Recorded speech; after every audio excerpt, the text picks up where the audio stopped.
kreator dan influencer yang sering ngebahas ekonomi ini kepecah nih soal mata rupiah atau mata uang rupiah kita yang melemah nih, Jess. Ya. Katanya ada bagusnya, yang lain bilang oh ini jelek nih. Nah, ini gimana nih, Jess, pengaruhnya buat teman-teman UMKM ketika rupiah melemah? Ya, rupiah melemah, harga-harga pada naik. Itu mah nggak bisa dipungkiri, itu mah fakta itu mah. Ya. Buruknya itu di situ. Oke. Terutama yang impor-impor lah. Barang-barang impor, barang elektronik. Kan banyak juga teman-teman yang jualan, misalkan jualan HP, jualan jam tangan, jualan mungkin baju-baju merek luar negeri. Itu pasti kena. Karena belinya harga di luarnya tetap sama dolar, tapi karena kitanya lemah jadi lebih banyak kita keluar uangnya gitu. Jadi lebih mahal gitu ya? Iya, jadi lebih mahal. Oke. Tapi ya mau gimana? Itu mah fakta yang apa ya, dampak yang langsung terasa gitu. Tapi bukan berarti kita harus terpuruk dalam ekonomi ini gitu. Dalam artian pasti ada celah di mana kita bisa naik nih gitu. Iya, kita tuh udah banyak melewati krisis ya, 98 dulu kayak gitu. Terus 2008, terus kemarin yang terakhir tuh pandemi. Pandemi, gitu ya. bener. Nah sekarang nih perang-perangan sehingga minyak susah kayak gitu ya. Kemudian sekarang rupiah melemah nih. Harusnya bisa nih ada celah-celah yang bisa kita manfaatkan gitu ya. Iya. Dampak buruknya kerasa, tapi mindset kita jangan fokus di situ. Oke. Nah, celahnya adalah gimana caranya kita memanfaatkan bahan-bahan lokal, produk-produk lokal, biar naik gitu. Karena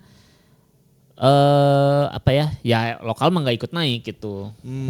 Di harga ya tetap segitu gitu.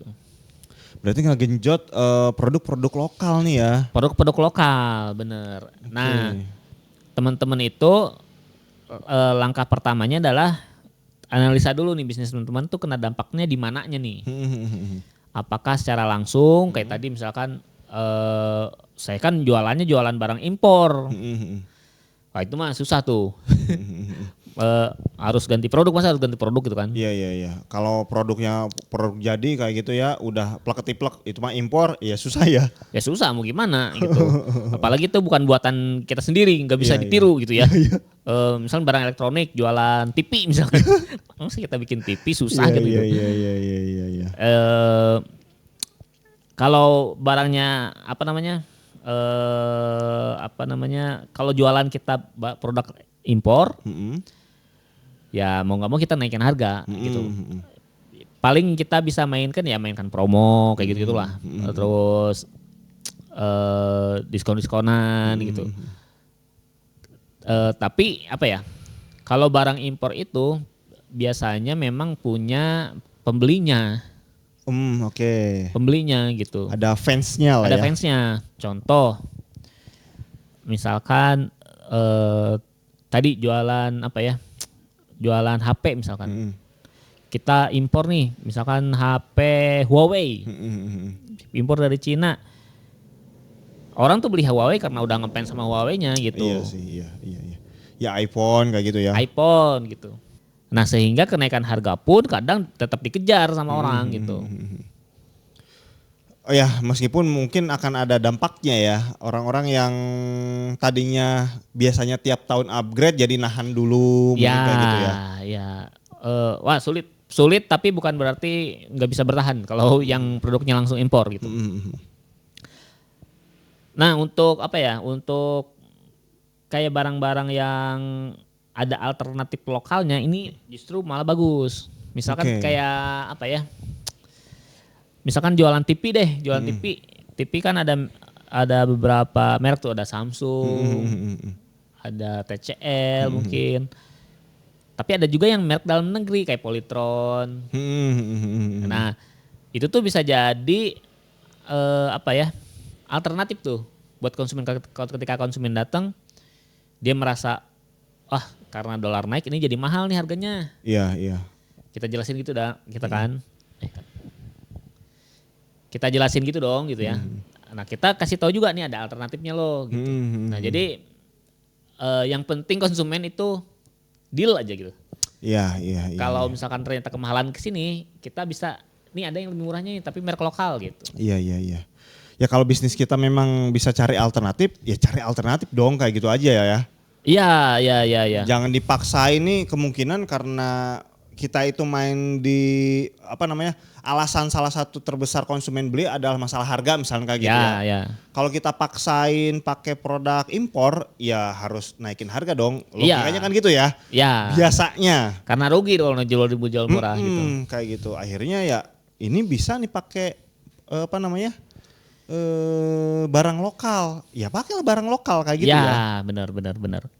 Apalagi barang lokal sekarang udah merambah ke mana-mana tuh yang rumit-rumit pun sekarang udah ada brand lokalnya. Sehingga banyak pilihan lah gitu.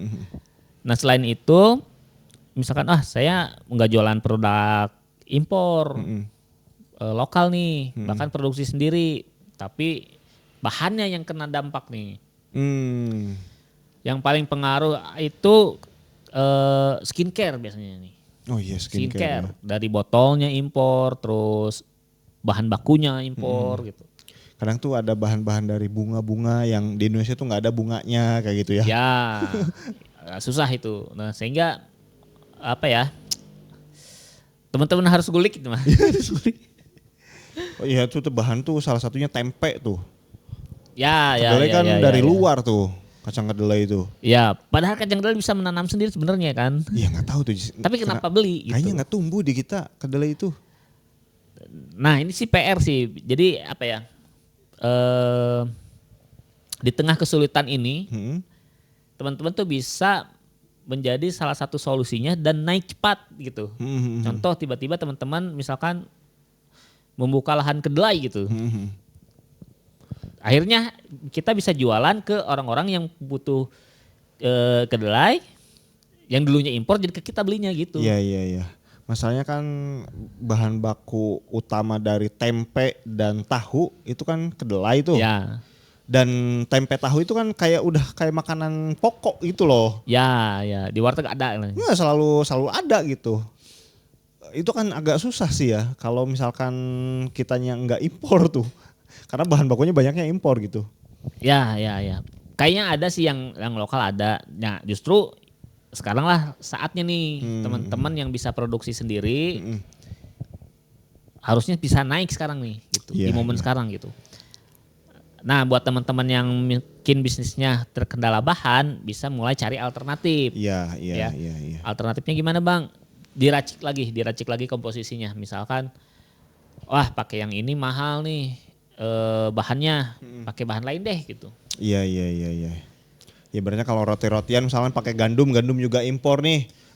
Pak coba pakai tepung beras, pakai tepung jagung, pakai tepung ketan misalkan. Ya singkong misalkan. Tepung singkong gitu. Bisa nggak nih misalkan jadi dengan diolah untuk menghasilkan roti yang sama misalkan. Gimana nih diulik gitu. Jangan mindsetnya Bang kan tepung nanti beda rasa, nanti beda kempukan. Ya maksudnya diulik gitu loh. Jangan mindsetnya jangan menolak dulu, diulik dulu gitu. Karena kalau berhasil teman-teman tuh bisa membeli bahannya itu nanti bisa ke petaninya. Terus ngolah ke tepungnya sendiri mungkin gitu. Bahkan teman-teman bisa bikin ekosistem lah. Nanam singkongnya sendiri, bikin tepungnya sendiri gitu. Iya. Ya, yang lokalan lah jadinya ya sehingga kita nggak terjerat dengan nilai tukar yang bisa naik turun gitu ya. Benar. Karena mau naik turun juga kalau semuanya produknya lokal ya nggak apa-apa. Nggak ikutan naik harganya gitu. Nah terus Jis misalkan nih teman-teman pengen manfaatin celah-celah dari krisis tuh ya. Tadi ya udah deh aku cari-cari ide yang yang bahannya semuanya lokal kayak gitu loh. Ya. Nah terus kalian deh pengen kan kayak dulu pandemi tiba-tiba jadi banyak orang kaya baru kayak gitu kan. Ya. Itu kan biar nantinya sekarang itu nggak banyak problem kayak gitu, mereknya ada yang malsuin kayak gitu kan. Nah mereka pengen sekalian tuh ngurusin perizinan, bisa nggak di kebun desain? Bisa. Buat teman-teman yang baru mau mulai usaha dan kepikiran wah kita bikin yang lokal-lokal aja lah gitu. Teman-teman bisa mulai di branding gitu, bisnisnya gitu, pakai logo, pakai nama usaha gitu, pakai kemasan yang bagus, abis itu daftarin merek biar tidak mudah ditiru orang gitu. Jadi kalau ditiru kita bisa punya pegangan bukti kita pemilik asli dan pemilik duluan gitu. Meskipun produknya bukan produk olahan, bisa juga di branding sebenarnya. Oke. Contoh misalkan jualan telur deh teman-teman misalkan yang lokal-lokal misalkan jualan telur aja nih. Ayam kan tinggal pelihara gitu kan. Ayam tinggal dipelihara, terus makanan ayamnya juga bukan impor, makanannya ayamnya menghasilkan telur kita jualin gitu. Ya bisa tuh di stempel gitu si telurnya, terus kemasannya juga pakai stiker misalkan. Itu bisa jadi nanti naik tuh, wow ini 100% lokal telurnya misalkan. Iya benar. Kayak gitu.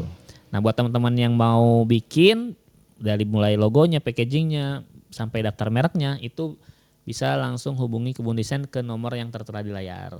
Nah kayak gitu ya, yang mau memulai lokal-lokalan kayak gitu silahkan hubungi nomor yang tadi. Oke, thank you, sampai jumpa di video kita selanjutnya. Bye-bye.